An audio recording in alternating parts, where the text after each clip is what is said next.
bangun akar yang kuat. Mari kita baca 2 Timotius 2 ayatnya yang pertama. Sebab itu, hai anakku, ini adalah surat Rasul Paulus buat Timotius. Dia menganggap Timotius anak rohaninya. Jadi makanya dia ngomong, sebab itu hai anakku. Saudara dan saya juga adalah anak-anak Tuhan. Jadi pesan yang sama ini juga ditujukan buat kita karena kita anak-anak Tuhan. Apa pesannya? Ditulis begini. Sebab itu, hai anakku. Apa pesannya? Jadilah kuat. Boleh nggak lihat semuanya ke sini? Roh Kudus mau bicara sama saudara. Jadi kuat.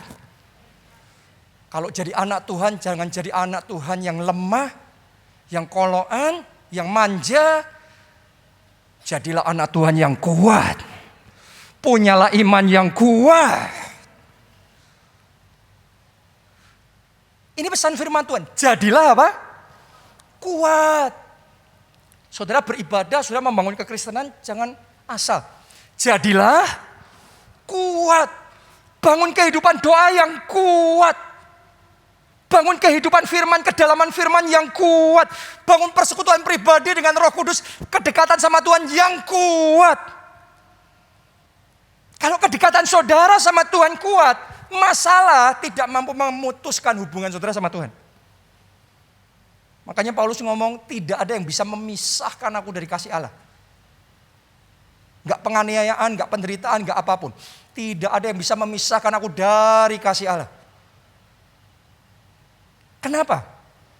Karena komitmennya sama Tuhan kuat. Cintanya sama Tuhan kuat. Hari ini saya berdoa dan saya percaya jemaat keluarga Allah bukan anak Tuhan yang manja. Tapi kita semua anak-anak Tuhan yang kuat. Berakarnya kuat, imannya kuat, cintanya sama Tuhan kuat, komitmennya kuat. Apapun yang terjadi, kita tetap cinta Tuhan. Haleluya. Jadilah kuat, sebab itu hai anakku, jadilah kuat. Ambil komitmen, mulai hari ini jadi anak Tuhan yang kuat. Coba Anda renungkannya, 2 tahun selama masa pandemi ini, Anda bisa melihat mana orang Kristen yang kuat, mana yang sepertinya kuat.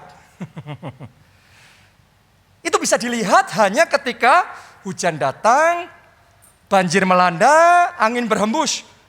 2 tahun masa pandemi ini Anda bisa melihat ketika goncangan terjadi, mana yang doanya tetap kuat, mana yang doanya roboh. Mana yang hubungan pribadinya sama Tuhan tetap kuat, api rohnya tetap menyala-nyala.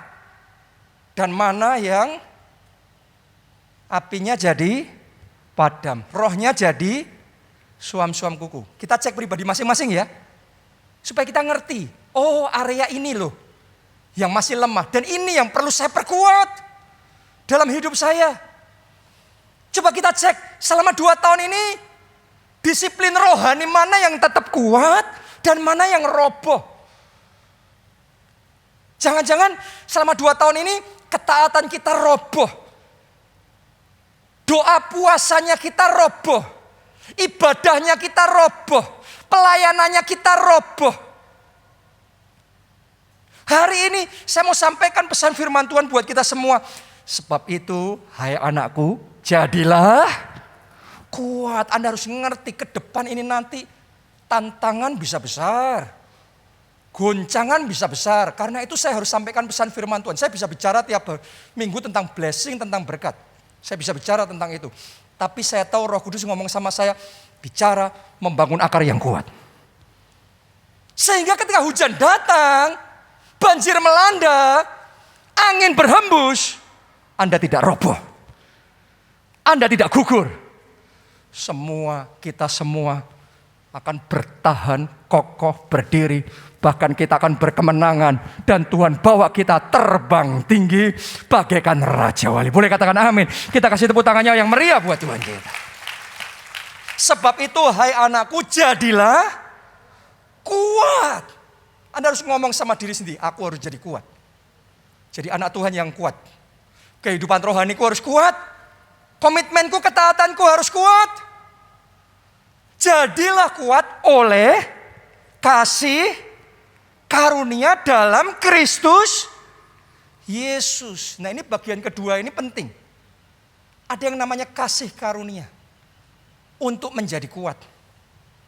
Kadang-kadang dalam hidup kita sudah berusaha jadi kuat. Tapi karena yang kita hadapi terlalu besar, kita kayak nggak kuat lagi. Siapa di sini yang nggak usah angkat tangan ya, tapi saudara sebenarnya sudah ngomong dalam hati, kayaknya aku nggak kuat deh. Aku sudah capek banget. Saya tahu ada orang-orang di sini yang dalam hatinya sebenarnya sudah kayak capek banget ngalami semuanya itu, melalui itu semua. Anda sebenarnya belum ngomong, belum final, tapi sudah kayak menyerah, kayak capek sekali. Hari ini, pertama, Anda sendiri jadi kuat. Yang kedua, saudara buka hati dan terima anugerah Tuhan yang menguatkan. Karena ada yang namanya anugerah yang menguatkan. Sama-sama menghadapi masalah, Tuhan bisa memberikan anugerah sehingga masalah saudara selesai. Jadi nggak ada masalah lagi. Karena nggak ada masalah, tadinya kita tertindih sudah berat, sekarang seger. Tapi ada kalanya ketika kita ngadepin masalah, anugerah yang Tuhan berikan bukan anugerah mujizat yang tiba-tiba masalah selesai, kita ngalami kemenangan. Sebaliknya, Tuhan ngasih jenis anugerah yang lain yang namanya anugerah yang menguatkan. Sehingga ketika kekuatan kita ditambah, maka masalah yang tadinya kayaknya besar, berat, sekarang jadi ringan. Masalahnya tetap ada, tapi ringan. Ibaratnya barbel 5 kilo, kalau buat anak kecil, ringan apa berat? Aduh, berat. Tapi ketika anak itu bertumbuh jadi dewasa, kekuatannya juga bertumbuh, maka tiba-tiba 5 kilo yang sama, barbelnya bukan dihilangin, tetap sama. Tapi karena kekuatannya bertambah, maka sekarang yang berat terasa ringan. Seperti itu juga anugerah yang Tuhan mau kasih kepada orang-orang di tempat ini. Nanti saya mau doa sama saudara. Namanya anugerah yang menguatkan. Masalahnya tetap ada, pergumulannya tetap ada. Tapi kalau Anda terima anugerah yang dari Tuhan itu, Anda akan jadi kuat sehingga yang tadinya masalah sekarang bukan lagi masalah. Saya berdoa terima anugerah itu. Terima anugerah yang menguatkan itu. Amin. Sehingga kalau saudara terima anugerah itu harusnya roboh tapi tetap berdiri. Harusnya jatuh tapi tetap kokoh. Karena ada anugerah yang menguatkan. Jadi ini bagian Tuhan. Yang pertama bagian kita harus ambil keputusan bertumbuh rohani jadi kuat. Yang kedua, kita perlu buka hati minta anugerah dari Tuhan. Anugerah yang menguatkan. Saya ngerasa loh di bagian ini ada orang-orang di tempat ini, sementara firman ini disampaikan, Anda sudah buka hati dan saat ini terima anugerah dari Tuhan itu. Terima anugerah yang menguatkan itu. Anda yang merasa tidak kuat, sekarang jadilah kuat. Di dalam Tuhan jadilah kuat. Ya, butuh anugerah dari Tuhan. Itu yang dialami Markus. Markus tadinya adalah anak muda yang rapuh. Dia karena lahir di keluarga yang berada, hidupnya gampang, enak, semuanya mudah, dilayani. Terus dia terjun dalam pelayanan, ikut sama Rasul Paulus, sama Barnabas memberitakan Injil. Gak kuat. Sampai di tengah jalan, sudah ngerasa berat, dia capek, dia mundur. Dia ngomong sama Rasul Paulus, resign dulu deh, resign. Mundur dulu dah, gak kuat. Rasul Paulus marah-marah. Ya, sama Paulus ini orang ini apa ini? Ini anak manja ini, gak ada artinya apa-apa, minggir sana.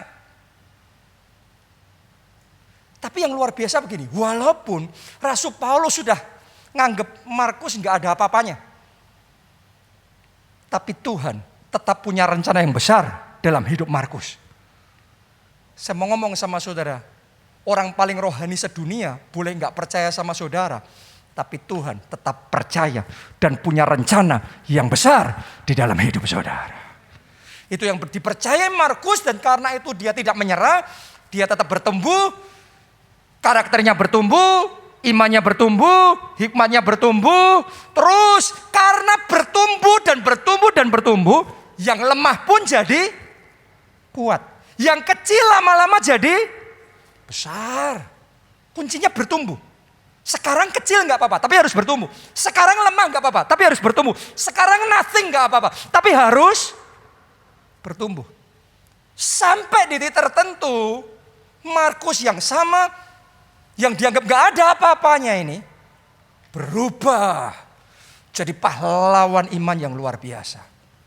Dan itu diakui sama Rasul Paulus, yang tadi nganggap dia nothing. Kita baca ayat yang terakhir. Di dalam 2 Timotius 4 ayatnya yang ke-11. Rasul Paulus ngomong begini, hanya Lukas yang tinggal dengan aku, jemputlah siapa? Markus. Ini message-nya, jemputlah Markus dan bawalah ia kemari karena pelayanannya apa? Penting bagiku. Padahal tadinya buat Rasul Paulus, Markus ini nothing. Tapi setelah sekian waktu berlalu, Paulus ngomongnya berubah. Sekarang Markus penting bagiku.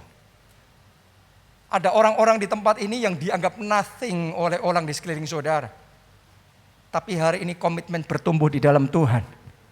Anda akan dirubah jadi penting. From nothing to penting. Oke? From nobody to somebody.